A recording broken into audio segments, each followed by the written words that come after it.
Louvado seja o santo nome do nosso Deus. A graça e a paz a todos os nossos amados irmãos que estão aqui nesta maravilhosa noite que o Senhor nos concede, de nós estudarmos a santa palavra de Deus. Você que se empenha a colocar seu corpo em sacrifício vivo, santo e agradável a Deus, para estudar a santa palavra de Deus, é uma das coisas mais maravilhosas que você faz na sua vida, que nós fazemos, né? Porque todos nós estamos aqui para servir ao nosso Deus. Seja bem-vindo em nome do Senhor Jesus.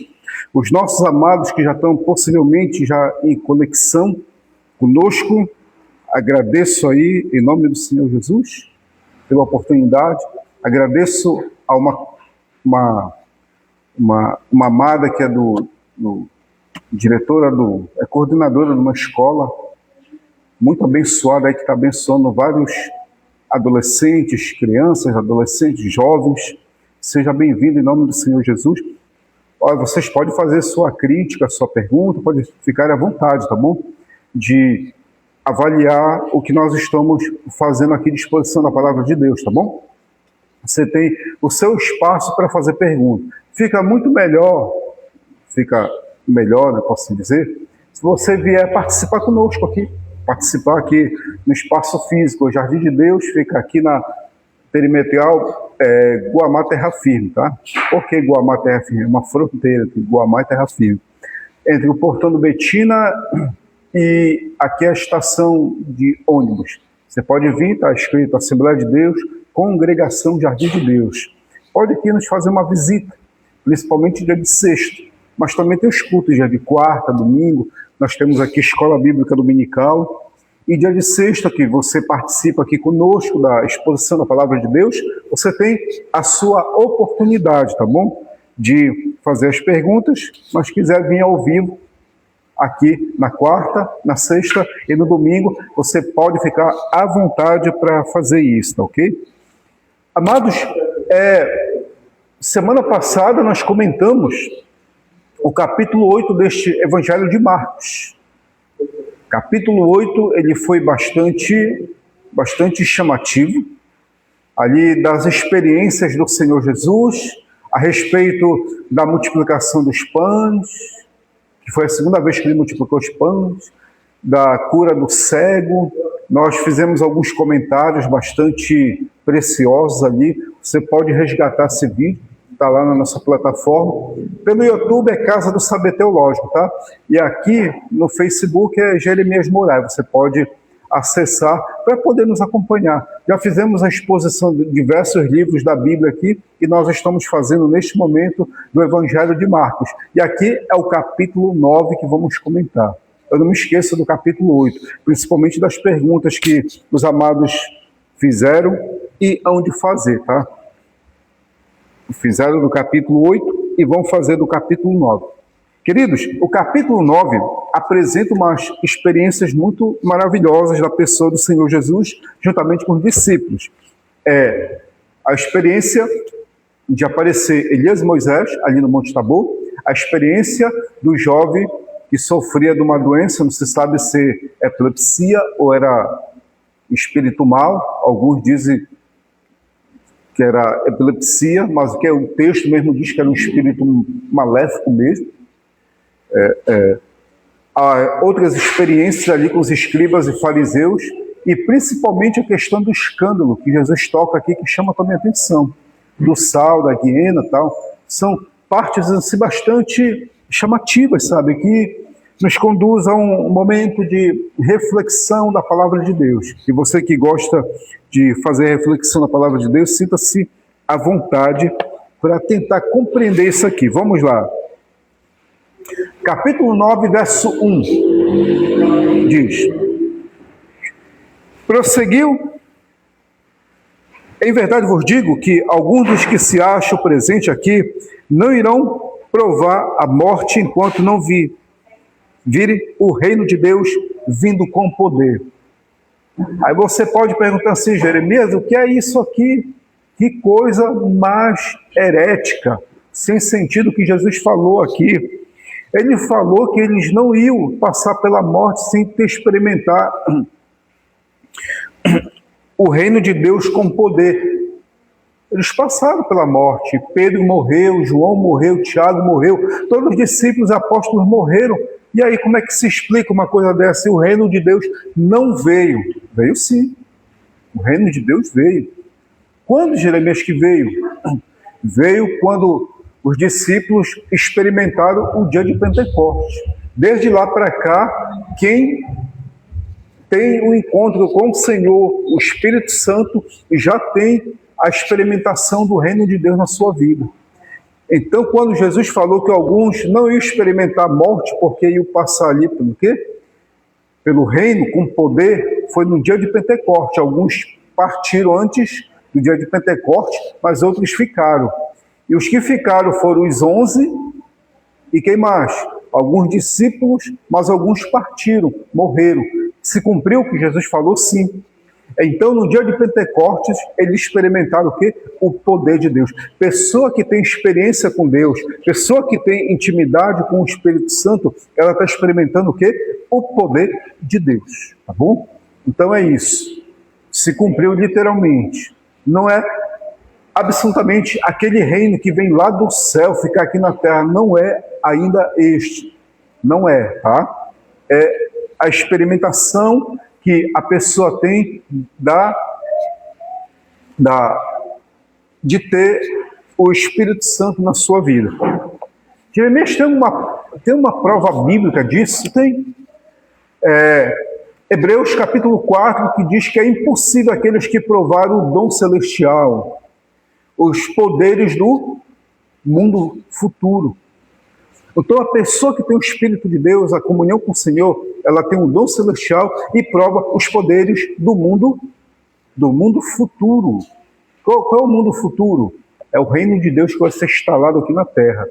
Visivelmente, invisivelmente, ela experimenta. E visivelmente ela vai experimentar quando se revelar esse reino a qual os profetas e Jesus falaram. O visível, tá? E o invisível nós já estamos experimentando. Vamos lá. Amados, partiu disso, já vem a experiência de Jesus com Moisés e Elias aqui no Monte Tabor, tá? Olha aqui. 6 dias depois dessas palavras que Jesus contou, né? Jesus fez companhia de Pedro, Tiago e João e os levou a um alto monte para estarem sós com ele ali. E transfigurou-se diante deles. Suas vestes se tornaram resplandecentes, alvas como a neve, tão alvas que nenhum lavadeiro na terra poderia embranquecê-las a esse ponto. Então lhe apareceram Elias com Moisés e conversaram com Jesus.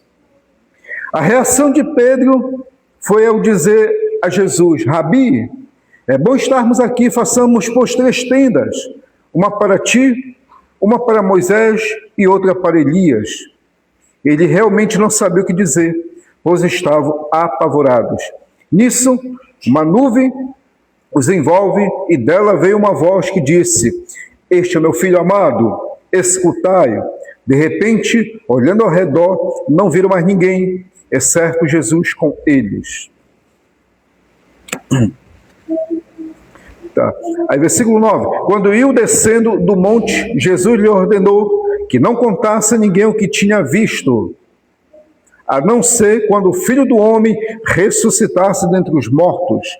E eles guardaram para si que ele dissera, indagando uns aos outros, o que significaria ressuscitar dentre os mortos. Tá, até esse versículo 10, até aqui o versículo 10.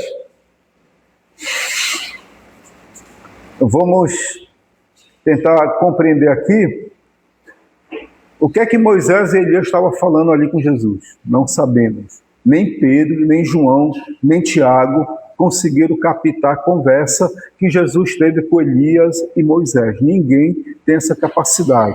Não adianta aparecer os profetas hoje da atualidade, o povo da revelação profunda, dizer que vão ter a revelação ali que não vai ter. Eles não vão conseguir captar, porque nem Pedro, nem Tiago, nem João tiveram a capacidade de captar a conversa que Jesus teve com Elias e Moisés. Então não adianta aparecer os Laurier de Jesus, não adianta aparecer os Napoleões, que não vai existir. Se eles falarem que tiveram a revelação, não acredite que é mentira. Joseph Smith, Ellen White, seja lá o que for, não tiveram e não vão ter nunca, porque isso é um mistério. Que nem Pedro, Tiago e João tiveram, imagine nós. Não. Então, aqui eles tiveram o conhecimento da presença de Moisés e Elias com Jesus. Jeremias, qual é o sentido, qual é o significado de Moisés e Elias aparecerem ali para Jesus? Bem, os judeus na época, até hoje presente, consideram que a tradição dos profetas e a lei de Moisés é o que vigora a vida deles. E essa experiência de Moisés e Elias aparecerem ali para Jesus é mostrar que a lei que, representada por Moisés e os profetas, representado por Elias, estavam ali, naquele momento, sendo revelado que Jesus estava acima deles. Como assim, Jeremias? É prova que Pedro, ele chegou e disse assim mesmo: Senhor, façamos uma tenda para Moisés, para ti, uma para Moisés e outra para Elias. Ou seja, Pedro, conhecendo a tradição da lei e dos profetas, queria equiparar no mesmo peso Jesus com Moisés e Elias. Aí sabe quem cortou a graça de Pedro? Quem cortou a artimanha de Pedro? Uma voz que veio do céu e disse: este é meu filho amado, ouvi. Então, vocês não têm mais que ouvir nem Moisés e nem Elias no sentido de dar prioridade. Dão prioridade agora ao meu filho amado, a este ouvir. Entendeu? Então, Deus, ele quebrou o patamar da tradição dos profetas e a lei, no sentido de ele veio não revogar, mas ele veio para cumprir a lei e os profetas. Foi dessa maneira, desse jeito que ele veio fazer. Então, a experiência de Elias e Moisés no Monte Tabor é para mostrar que ele veio cumprir a lei e os profetas, tá? Ok? Veio cumprir. E quem foi que quebrou o paradigma? Deus. O apóstolo Pedro tentou colocar no mesmo patamar, no mesmo grau, Jesus, Elias e Moisés. Tentou. Aí o que foi que Deus Pai falou? Não, este aqui é meu filho amado. A ele escutai. Vocês não devem escutar mais nem Elias nem Moisés, porque já passaram. Vocês devem escutar este aqui, meu filho amado, porque ele cumpriu o que os profetas e a lei disse. Então, escutem ele. Onde está escrito isso, Jeremias? Hebreus capítulo 1. Deus falou muitas vezes através dos seus servos, os profetas, mas hoje ele fala através de quem? Do seu filho, Jesus. Tá ok? Resolvida essa parte aqui, segura as perguntas para mais tarde fazer. Versículo... Sim, aqui eles não estavam entendendo o ressuscitado entre os mortos, tá? Porque na mentalidade judaica, o Messias, ele vai se revelar, vai se manifestar, só que eles não acreditam que ele vai morrer e ressuscitar. Alguns judeus já estão acreditando, mas na tradição mesmo judaica, eles não acreditam, tá?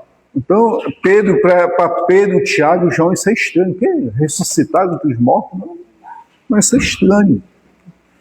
Eles não acreditam, não. Aí Jesus teve que explicar isso para eles.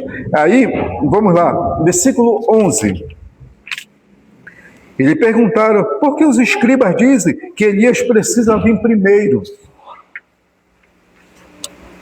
Em resposta disse Jesus, Elias, vindo primeiro, restaurar todas as coisas, como porém está escrito sobre o Filho do Homem, que ele sofrerá muito e será desprezado. Mas eu vos digo que Elias de fato já veio, e fizeram com ele tudo o que quiseram, conforme está escrito a seu respeito. Quer dizer, até hoje há essa predominância. Você sabia que tem um ritual judaico que você vai participar desse ritual judaico e tem diversas cadeiras, pessoas se assentam nas cadeiras. Só que tem uma cadeira vazia lá. Fica essa cadeira vazia. Aí você pergunta para o anfitrião da casa, por que essa cadeira está vazia? Aí ele pega e diz assim, não, essa cadeira é quando o profeta Elias chegar e vai se assentar aqui nessa cadeira. Entendeu? Então, tem muitos judeus que têm esperança que Elias venha primeiro. Só que a mentalidade judaica espera que primeiramente se revele quem? Se revele o Messias, que eles não acreditam que Jesus é o Messias. O judeu acredita em anticristo, acredita que o anticristo para eles, que é o anti-ungido, é o chamado Gog. Gog para eles é o anticristo. Olha, o Gog já está entre nós, ele está agindo, a qualquer momento ele vai dominar o mundo. Mas quando ele tentar dominar o mundo, vai se manifestar o Messias. Essa é a mentalidade. Mas junto com o Messias vai se manifestar também o profeta. Qual profeta? O Elias. O Elias há de vir. E é por isso que os judeus até hoje acreditam em quê? Em reencarnação. Eles têm essa crença na reencarnação. Ah, só espírita aqui. Não, o espírita, o hinduísmo e os judeus. E várias outras religiões orientais acreditam. Até os discípulos acreditavam. Jesus teve que tirar isso da mentalidade deles. Eles perguntaram, Senhor, quem foi que pecou? Foi ele ou os pais dele para que ele nascesse assim? Olha, então, quando eles falam assim, ele, quem? O rapaz que tinha nascido cego? Aí Jesus disse, olha, não foi nem ele, nem os pais dele, nasceu assim para que se manifestasse a glória de Deus. Então a gente vê que até os discípulos acreditavam na reencarnação.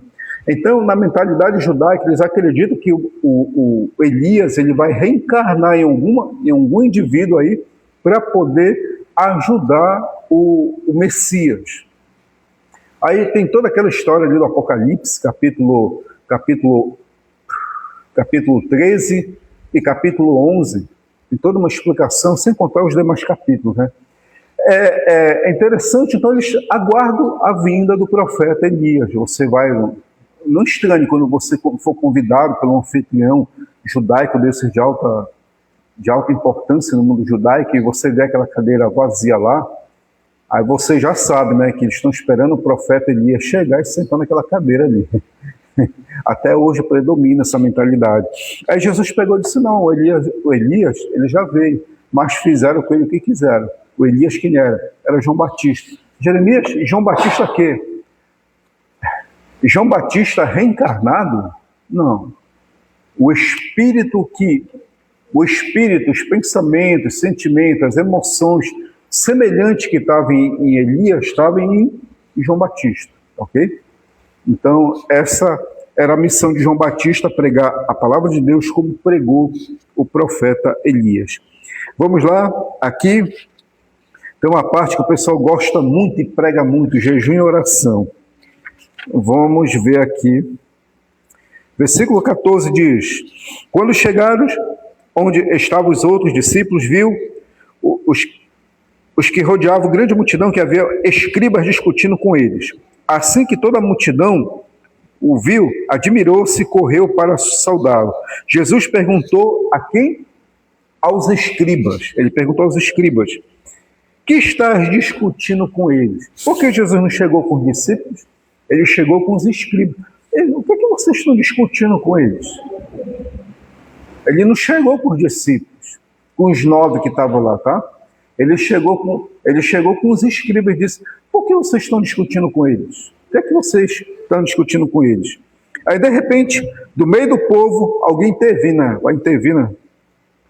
interpola. Alguém lhe respondeu, mestre, eu trouxe a ti meu filho, que tem um espírito mudo. Sempre que o espírito o apanha, derruba, ele espuma, arranja os dentes e fica enrijecido. Pedi a teus discípulos que o expulsasse, mas eles não conseguiram. Disse Jesus: ó geração incrédula, até quando estarei convosco? Ele falou para quem? Primeiramente com os escribas. Agora ele está falando de geração incrédula para quem? Ele está falando de geração incrédula para os seus 9 discípulos que ficaram lá. Porque Pedro, Tiago e João estavam com ele no Monte Tabor. Eles desceram e ficaram os 9. Judas, Bartolomeu, Mateus e tal.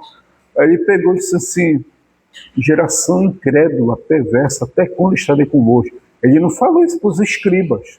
Ele falou para os seus 9 discípulos que não conseguiram expulsar o demônio do menino. Aí, até quando estarei com vós e vos aguentar? Trazei a mim. E levaram até ele, e logo que o espírito viu, Jesus provocou uma convulsão no menino, e ele caiu no chão e ficou se revolvendo, espumando. Jesus perguntou ao pai: há quanto tempo isso acontece com ele? Desde a infância, respondeu o pai. E muitas vezes o lançou, ora no fogo, ora na água, querendo matá-lo. Mas se podes fazer algo, ajuda-nos, tem compaixão de nós. Disse-lhe Jesus: se podes crer, tudo é possível ao que crê. Imediatamente o pai exclamou, e chorando, dizendo: eu creio, Senhor, socorre-me, minha falta de fé.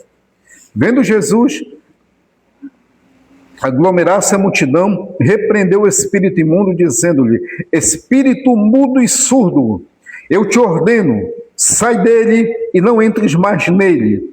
E gritando, fazendo o menino entrar em forte convulsão, o espírito saiu e o menino ficou como que morto, chegando muitos a dizer que ele tinha morrido. Mas Jesus o segurou pela mão, levantou e ele ficou em pé. Tendo Jesus entrado em casa, e os seus discípulos lhe perguntaram reservadamente: por que não podemos expulsá-lo? Mas ele lhe respondeu: de modo nenhum essa espécie pode sair, a não ser com oração e jejum. Tá? Aqui nós aprendemos primeiramente a parte do início. Eles não estavam orando com Jesus. Só quem estava orando era Pedro, Tiago e João. Eles não estavam em oração. Orando não, estavam orando. Foram lá, mas não diz o texto que eles estavam intercedendo, orando. E os 9 não estavam preparados para lidar com aquela situação. E Jesus dirigiu a palavra não aos escribas, dirigiu aos 9 discípulos. Geração má e perversa, até quando estarei convosco? O que é uma geração má e perversa? É uma geração que não ora, que não busca, que não crê, que não se dedica e que não tem uma vida consagrada. Para Jesus, a geração má e perversa é uma geração que não ora, não busca e nem se dedica a Deus. É a geração do conforto. Você sabia o que... Aqui só para explicar esse texto aqui, que a pior coisa que o homem pode ter na vida é o conforto. Você sabia disso? Porque o conforto faz com que você se acomode. E se você se acomodar, você vai ficar estático, parado, apagado e morto. E os discípulos, em vez de se movimentar em orar, adorar, buscar e estar próximo do Senhor, como teve Pedro, Tiago e João, pelo contrário, eles preferiram o conforto. E o conforto pode lhe trazer incredulidade, falta de sensibilidade, falta de comunhão com Deus e inúmeras outras coisas. E nisso faz com que você se torne uma pessoa... O que é perverso? Perverso vem de pervertido. O que é pervertido? Você perverter, mudar o caminho, mudar uma situação. Deus lhe coloca numa situação, você pega, muda. Entendeu? Deus lhe coloca você para orar, buscar, se dedicar à casa dele, ter comunhão com ele, você pega, muda tudo isso. Então você se torna uma geração que perversa e má. Hoje é o que nós estamos presenciando com a evolução das redes sociais. Hoje tem poucas pessoas que têm interesse de estar no momento desse culto aqui apreciando a palavra de Deus. A maioria, se você for na casa, estão lá. na sua total maioria. Hoje nem televisão tem mais efeito, é mais o celular. Aí isso é o quê? É o conforto. E através desse conforto vem a frieza, vem a apatia espiritual, vem o comodismo e vem a morte espiritual. E a pessoa se torna o quê? Uma geração perversa. Aí vai lidar com o espírito mal, não vai conseguir expulsar, porque não tem comunhão nem de oração e nem de jejum. Porque quando você tem comunhão com Deus, você se dedica a Deus, você esquece de se alimentar, esquece no sentido de não dar muita prioridade à alimentação. Aí porque você está orando, jejuando, você está orando, está lendo a palavra, está se dedicando, louvando. Aí a alimentação para você se torna uma coisa secundária. Aí você tem comunhão com Deus e tem a possibilidade de expulsar o espírito mal. Mas se não tiver isso, não tem condições. Tá ok? Vamos lá. Versículo 30. Já estamos bem próximos já de terminar. Partindo dali, passava pela Galileia e Jesus não queria que ninguém soubesse. Ninguém da multidão soubesse da presente situação de Jesus ali no sentido de estar com os discípulos. Porquanto o versículo 31 estava ensinando seus discípulos e lhe dizia: o Filho do Homem será entregue nas mãos dos homens, eles o matarão e no terceiro dia, após sua morte, ele ressuscitará. Mas eles não entendiam essa palavra e tinham medo de interrogá-lo. Não entendiam. Jesus, nós não estamos entendendo. Ressuscitar? Como assim? Eles não estavam entendendo. Eles não acreditavam. Acreditavam na reencarnação, mas na ressurreição não. Digamos, dá um exemplo aqui, Testemunho de Jeová. Eles não acreditam que Jesus ressuscitou dos mortos, tá? Testemunho de Jeová acredita que o Espírito de Jesus que ressuscitou, tá? É o Espírito, não Jesus em carne. Então, os discípulos eles não estavam entendendo. E eles tinham um certo receio de perguntar para ele. O Filho do Homem, quem é o Filho do Homem? Jesus, filho de Maria, Maria, filho de homem. Então, se Maria é filho de homem e Jesus é filho de Maria, então Jesus é filho do quê? Filho do homem. Então, sendo ele filho do homem, mesmo assim Deus, assim como trouxe ele ao mundo, o Espírito Santo, ele ia ressuscitar em carne do sepulcro. Mas eles não estavam entendendo. Eles andavam com Jesus, mas não entendiam. Você sabe aquele tipo de gente que anda com Deus, serve a Deus, mas não entende por que ele está servindo a Deus? Tem pessoas assim. Não entende o mistério da ressurreição. Jeremias, tu compreende? Não, compreender é uma coisa, mas entender dá para entender, tá? É entender dá. Agora compreender, não. E aqui os discípulos nem entendiam, nem compreendiam. Tem pessoas que estão assim, não compreendem, não entendem nada. Serve por servir, tá? Vamos lá. Grandeza no reino. Tem pessoas que são assim. Olha aqui, isso aqui é muito particular nosso, tá? O que vai ser dito aqui, olha, é muito pessoal. Quer ver? Olha. Então chegou em Cafarnaum, estando em casa, perguntou-lhe sobre o que vinhas discutindo no caminho. Os discípulos estavam discutindo no caminho, mas eles se mantiveram calados, porque no caminho haviam discutido sobre qual deles era o maior. Assentando-se, Jesus chamou os 12 e lhe disse: se alguém quiser ser o primeiro, será primeiro em todos e será servo de todos. Depois colocou no meio deles uma criança e, tomando em seus braços, disse-lhe: quem receber em meu nome uma criança como esta, recebe a mim. E quem me recebe, não a mim, que recebe, mas recebe aquele que me enviou. Quem é que representa a Deus aqui? É os discípulos? Não. É os apóstolos? Não. Quem representa a Deus na terra é as crianças. É incrível que pareça. E Jesus falou que aquele que não se comportar como uma criança não vai entrar no reino dos céus. Então, quem quer ser maior tem que ser menor, e aquele que quer ser servido tem que servir primeiro. Então, tem pessoas que querem ter a prioridade em tudo, e principalmente em questão de cargo. Ela quer ter uma exposição, ela quer se mostrar, ela quer o glamour, quer a aparência, quer tudo. Mas só que ela não quer nem servir e não quer fazer absolutamente nada. De ter a semelhança de uma criança. Porque quem representa o reino de Deus aqui, quem é? É a criança. Porque na criança ela não tem maldade, a criança ela não tem desejo de se engrandecer, se enaltecer, de se ensoberbecer.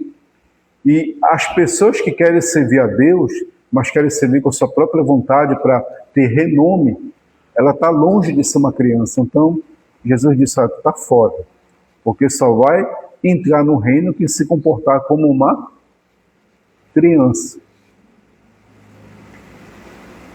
Isso é para quem vai à procura de cargos, tá? Vai à procura de fama, vai à procura de querer ser o pregador melhor, o expositor melhor, querer nome.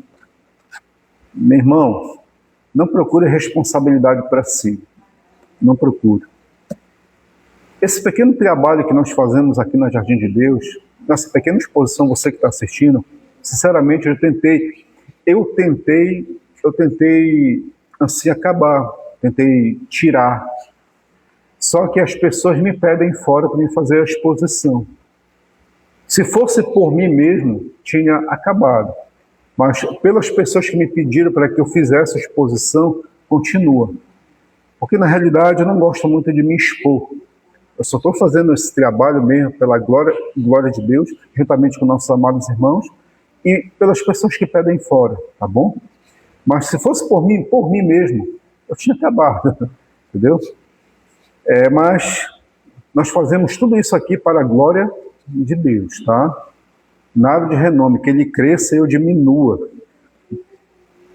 Vamos lá, versículo 38 diz: João então lhe disse, mestre, vimos alguém que não nos acompanha expulsando demônios em teu nome. Então proibimos, porque não nos acompanha. Disse, porém, Jesus, não impeças, pois não há ninguém que faça um milagre em meu nome e que logo em seguida fala mal de mim. Quem não é contra mim, quem não é contra nós, é por nós. Tá ok? Aqui é o chamado sectarismo. Sectarismo ou considerar uma instituição superior a outra. Atualmente, hoje, é necessário ter o nome das instituições, identificação, tudo, tal. Mas quando você pega e considera a sua instituição superior, o seu segmento, a sua bolha, posso-se dizer, o seu grupinho superior ao outro, Jesus olha para você e diz, meu querido, quem é a favor de mim não é contra mim. E quem faz isso no meu nome é a favor de nós, não contra nós. Então, a tua bolha, o teu movimentozinho ali, o teu grupinho, está agindo semelhante a outro grupo. Então, deixa outro grupo agir, não impeças. Tá? Deixa eles fazerem esse meu nome. Então, o nome da instituição que pertencemos nunca deve estar acima dos demais, nunca. Uma vez eu vi um líder, só para sair um pouco aqui do contexto, falar que nenhuma igreja é semelhante à qual ele estava, porque essa estava acima de tudo e de todos. Quando eu ouvi aquilo ali, eu disse, o cara não, ou está falando empolgado, ou esqueceu esse princípio que Jesus disse aqui. Independentemente, queridos, independentemente, Deus ele vai agir na vida de todos e com todos, tá? E por último, já essas partes aqui final está dizendo um copo d'água, portanto, que vos der um copo de água em meu nome, porque sois de Cristo, em verdade vos digo que não perderá a sua recompensa. Tem pessoas que estão entre nós aqui, que não estão entre nós, mas que elas fazem obra de caridade, dando ajuda às pessoas. E quando você ajuda alguém, você está ajudando no nome de Jesus, mas abençoa aquele que está recebendo e recebe no nome de Deus. Então aqui, é interessante falar aqui para os irmãos, que é o próprio Deus, o próprio Jesus, o próprio Deus se submete à sua lei. Você sabia disso? A lei do plantar e colher, Deus ele se submete. Por quê, gente? Porque quando você planta o bem, Deus ele concede para você o bem. Você plantou o bem, com certeza virá o bem. Quando você planta o mal, Deus vai permitir que o mal venha sobre você. Porque a lei do plantar e colher, Deus ele é escravo da sua lei, ou seja, escravo da sua palavra. Deus ele é escravo da palavra dele, ele não pode voltar atrás. Então, se você faz o bem, vai colher o bem. Se você faz o mal, vai colher o mal. Se você plantar pouco, vai colher pouco. Se você plantar muito, vai colher muito. Então, essas leis que Deus ele colocou, ele mesmo, ele se submete a ela. Essa aqui é essa parte aqui interessante, é a última, né? Versículo 42 diz: quem fizer tropeçar um dos pequeninos que crê em mim, melhor que lhe seria que fosse amarrado em seu pescoço uma pedra de moinho e que fosse lançado no mar. Se a tua mão te fizer tropeçar, corta essa mão. Melhor que lhe será entre na vida com uma das mãos decepada do que com as duas ir para o fogo do inferno inextinguível, onde o seu verme não morre e o fogo nunca se apaga.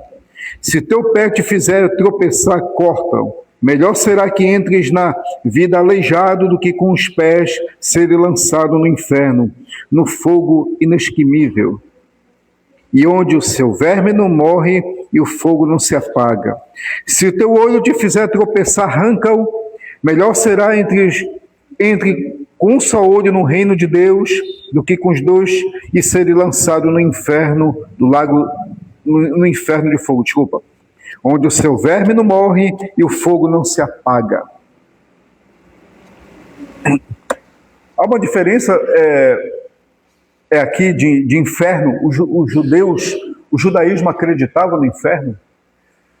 O que é que vocês acham? Os judeus acreditavam no inferno? Eles acreditavam na chamada Vale de Rinom. O Vale de Rinom, queridos, é aquele vale que havia o sacrifício ao chamado deus Moloque.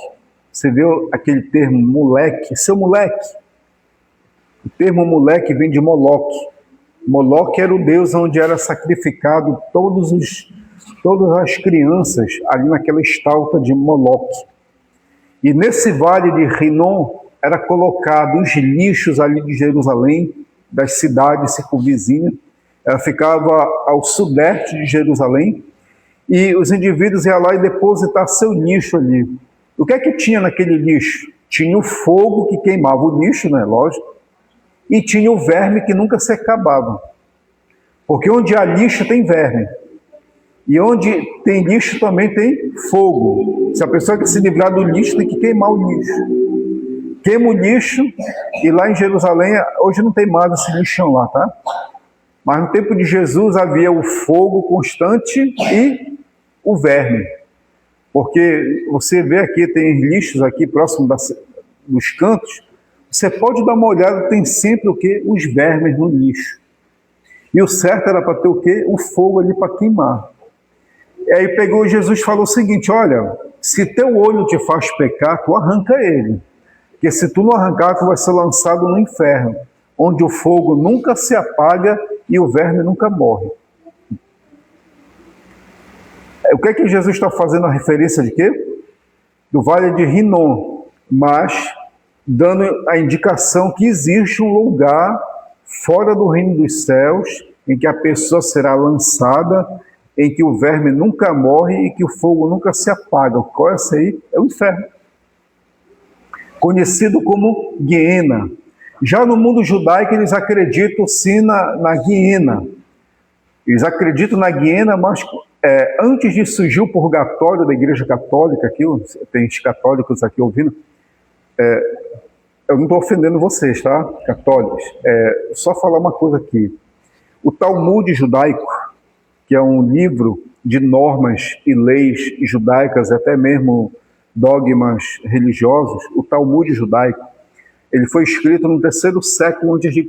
E nesse Talmud, principalmente o Talmud babilônico, fala a respeito desse vale de Rinom, em que as pessoas elas serão, ao morrerem, uma pessoa perversa má, ela vai passar por lá, pelo esse vale de Rinom, e ela vai passar por um processo de purificação.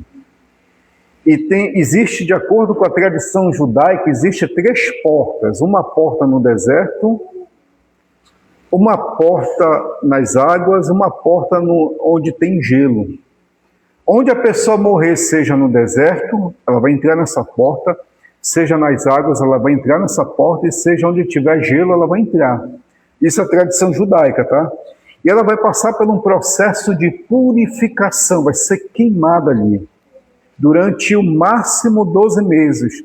E depois desse processo de purificação, que ela passa sofrendo pelo fogo, tal, pelo muito gelo, e que o gelo também em excesso ele queima, né? A pessoa entra numa porta e vai para o paraíso. Isso é antes do quê? Antes do purgatório. Então, o pessoal que conhece um pouco da tradição judaica, que conhece um pouco dos mistérios gregos, o purgatório ele foi um desenvolvimento a partir dessas tradições, tá? Só que Jesus ele veio quebrar isso. Ele disse, olha, o inferno, o fogo nunca se apaga e o verme nunca morre. Ou seja, vocês vão estar lá sofrendo eternamente. Jesus pegou e disse, e veio explicar que existe um lugar de tormento que não tem esse negócio de purificação lá. Não, vai ter somente tormento. E ele explica muito isso na parábola se não, na experiência do rico e o Lázaro. Tá ok? E por último, do último ao verso 49, que diz: a verdade é que cada um será salgado com fogo e que todo o sacrifício será salgado com sal. O sal é bom, mas se ficar insosso, como retemperá-lo? Tende o sal em vós mesmo. Viverei em paz um com os outros. Ok?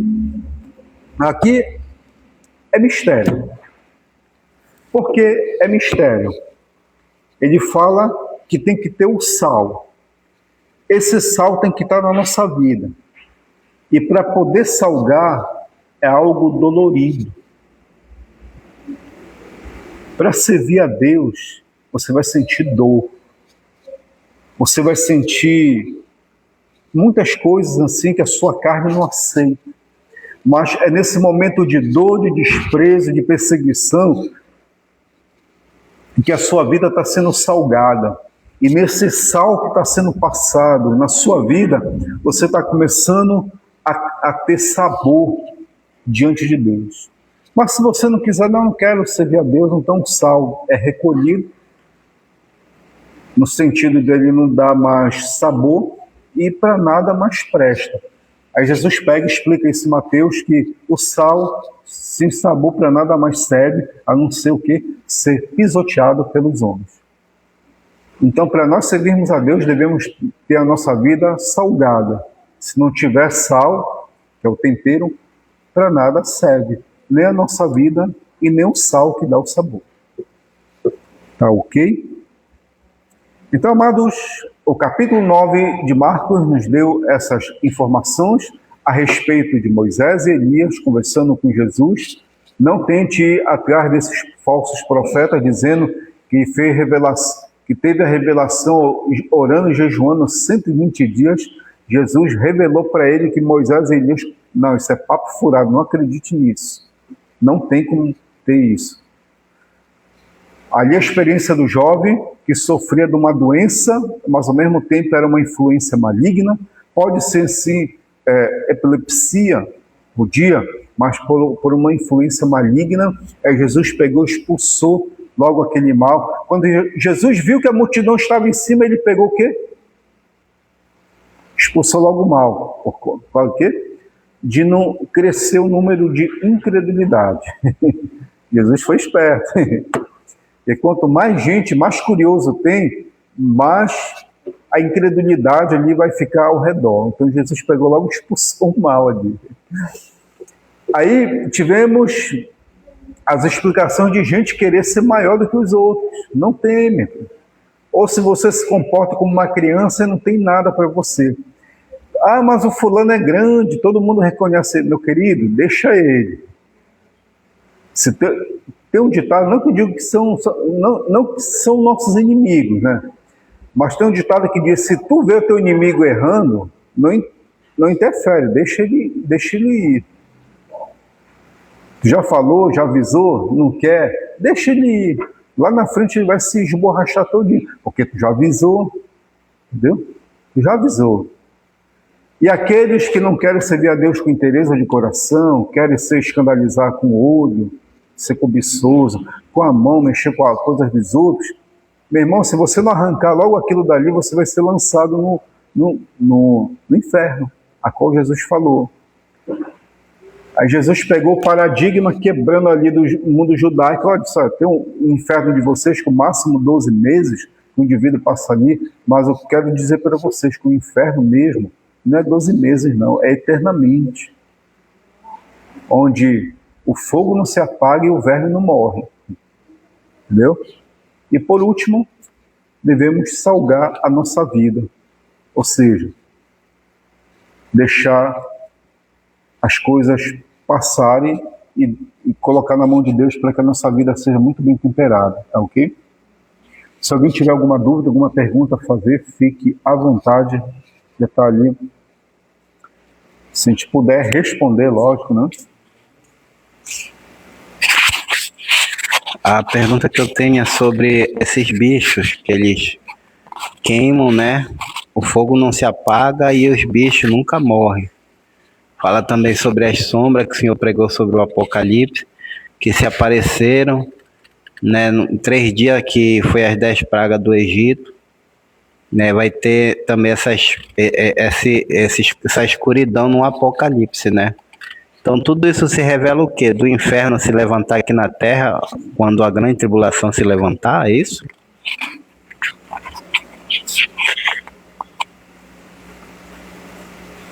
Apocalipse 9 e 16, 14 nem tanto, mas 9 e 16, os grandes teólogos dizem que o inferno ele vai se abrir ali, e os espíritos malignos, principalmente o capítulo 7, o capítulo 14 fala dos anjos que estão presos ali, eles serão soltos para atormentar os homens. Eles estão presos nos abismos. Então, eu acredito que os teólogos estão falando aí que o próprio inferno vai se manifestar, vai se revelar. Não somente eles, como a tradição judaica diz que tem anjos perversos nesses lugares, como o livro de 1º e 2º Enoque diz, que eles estão guardados ali para um grande juízo. E esse local que eles estão presos são os lugares de tormento, porque na realidade ninguém vai para o inferno ainda, tá? A Guiena, ninguém vai para lá ainda. Vai para o Hades, que é um lugar de tormento. A pessoa morre e vai para o lugar de tormento. Inferno mesmo, que é o lago de fogo, que é a chamada Guiena, a pessoa vai ser lançada para lá depois do juízo final. Vai ser lançada na Guiena. Por enquanto ela é lançada no Hades. Hades é o lugar de tormento. Essa camisa dele aí, com fogo assim e tal, é assim mesmo. Onde o fogo nunca se apaga e o verme nunca morre. Mas que vai se manifestar, sim. Na terra vai se manifestar. Não todo o inferno em si, o Hades em si, né? Mas boa parte dele, né? De acordo com o Apocalipse. Ok? A Amada quer falar? Vamos ver aqui. Quer comentar um pouco sobre Lá o menino, né, que os discípulos não conseguiram expulsar o demônio, aí Jesus diz lá, né, que tem demônios que é só com jejum e oração. Vamos trazer para hoje em dia que as igrejas, quase a gente não vê igreja com libertação, culto de libertação, né? Creio que é porque os lideranças, pastores estão muito acomodados, não querem fazer isso, jejum e oração. Então, acabam não tendo autoridade para expulsar demônio. Então, eles preferem não ter um demônio ali para expulsar, né? Eu acho que é sobre isso, né? Que não está tendo hoje em dia para achar uma igreja que tenha libertação ou um pastor que esteja disposto a ir fazer uma visita na casa de alguém que está com esse problema. Tá difícil. A gente vai em muitas igrejas, não tem mais libertação. Tem igreja que sexta-feira, que é o dia mais pesado, né? Tá fechada. Não tem culto, que é para não ter, eu acho que esse problema, né? Sim. E quando eles eram discípulos, eles foram e oraram os mortos, ressuscitaram os mortos, purificaram os leprosos, levantaram os paralíticos, expulsaram os demônios. É prova que eles chegaram com tanta alegria dizendo: Senhor, Senhor, os demônios se submetem a nós. Jesus friamente olhou, né? Vocês devem se alegrar porque o nome de vocês está escrito no reino dos céus. Qual era o maior escrito o nome deles no reino dos céus ou expulsar demônios? Jesus logo deu a dica: o maior de tudo é ter o nome escrito no reino dos céus. Entendeu? Aí, o que eu quero dizer com isso? Eles expulsaram antes, por que não expulsaram depois? Não expulsaram depois porque na ausência de Jesus ali, eles não estavam em comunhão, não estavam buscando, não estavam orando, não estavam tendo nada de intimidade. E nessa ausência, eles pegaram, se acomodaram, e quando foram lidar com o reino espiritual, não conseguiram bater de frente com o reino espiritual do mal. Por quê? Eles não estavam tendo comunhão. Quem estava tendo comunhão? Normalmente era Pedro, Tiago e João. Eles estavam ali com Jesus no monte. E os 9 não estavam. Fazendo isso que já está fazendo a ovelha. Sim. O ovelha está buscando mais do que o óleo que acha que já está aqui com alto, não precisa. Isso. Correto, sim. A minoria busca, que é o caso dos 3 ali, e busca não tanto, né, mas busca, e sua total maioria, que são os 9, não busca. Isso é uma representação. As experiências que Jesus teve está nos dando uma mensagem. Qual é a mensagem? Que poucos vão buscar e que a maioria não vai se interessar. Que poucos vão ter intimidade, que a maioria não vai ter intimidade. E quando vão lidar com essa total maioria do mundo espiritual que está regendo esse mundo aqui, é o mundo espiritual que jaz no maligno, a pessoa não vai ter força nem autoridade para lidar com o reino das trevas. Porque é tão pesado. Ah, mas é no nome... Sim, está no nome de Jesus, claro. Mas tu tem comunhão com Jesus? Tu tem intimidade com Ele? Tu está fazendo aquilo que Ele faz? Não faz, meu irmão. Tu não vai conseguir. Você está falando o nome de Jesus em vão. Aí Jesus ainda pegou e falou: essa espécie aqui, essa espécie é só com jejum e oração. Alguém mais? Glória a Deus. Pode falar. A minha pergunta é: por que Jesus levou os 3 para ir lá no monte para ele se transfigurar, como ele se transfigurou e mudou as vestes dele, mudou o rosto dele, ainda apareceu Elias ali conversando com ele e o outro? Para que ele fez isso? Foi para mostrar que eles estavam vivos? Ou que eles estavam lá com ele? E tipo para falar assim: olha, eles me serviam, eles faziam a minha vontade, eu usava eles na terra. Todo mundo pensa que eles morreram para o mundo, mas eu vou mostrar para vocês até onde eles estão aqui comigo, eles conversam, eles falam comigo. É essa a minha pergunta. A experiência que Jesus mostra ali é semelhante ao que Moisés teve ali naquela experiência do Monte Sinai. Deus chegou com ele e disse assim: eu sou o Deus do teu pai, Abraão, Isaque e Jacó. Quando ele fala, eu sou o Deus de Abraão, Isaque e Jacó, ou seja, Deus não é Deus de morto, mas sim de vivo. Abraão, Isaque e Jacó estavam vivos diante do Senhor e que estão até hoje vivos diante do Senhor. Então, Moisés e Elias estão na mesma situação de Abraão, Isaque e Jacó. E quando eles apareceram ali para Jesus, estava dando a entender que a experiência que Moisés teve no Monte Sinai é a experiência que Jesus estava tendo no Monte Tabor. Que os representantes da lei, que era Moisés e Elias, hoje tem alguém que é maior do que Moisés, Elias, Abraão, Isaque e Jacó, que é quem? Jesus. O próprio Deus pegou e testemunhou. Este é o meu filho amado, ouvi ele. Ou seja, não fico mais no passado ouvir somente Abraão, Isaque e Jacó, e nem Moisés e Elias. Vocês devem ouvir agora este, meu filho. Então a glória que eles estavam vendo ali era justamente a pureza que Jesus tem de falar e ser ele o porta-voz de Deus para todos nós na época. Então esse que significava. Isso e muito mais, né? Porque não se prende só nisso. Porque o maluco, né, ele diz assim, é isso e pronto. Não, a palavra de Deus ela está constantemente em renovação, a gente não consegue chegar, né? Tem alguma pergunta aí, filho? Se tiver pergunta... Não, né? Então tá, nossos queridos, amados irmãos, muito obrigado pela semana. Nós vamos comentar o capítulo 10. Já passamos dos 50%, né? Já estamos mais de 50% do Evangelho de Marcos. E daqui mais umas semanas nós vamos anunciar, o livro do Antigo Testamento que vamos comentar, tá? O Antigo Testamento. Agradeço a companhia de vocês todos, em nome do Senhor Jesus, muito obrigado pela atenção. Vamos fazer uma pequena oração de alguns segundos aqui, abençoando as vossas vidas, tá bom?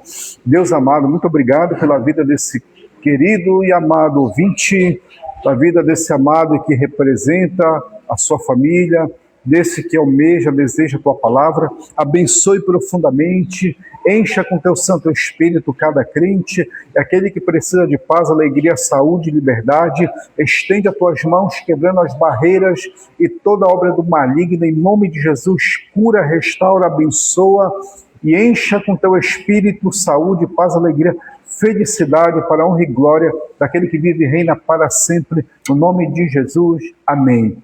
Para a semana, capítulo 10 de Marcos.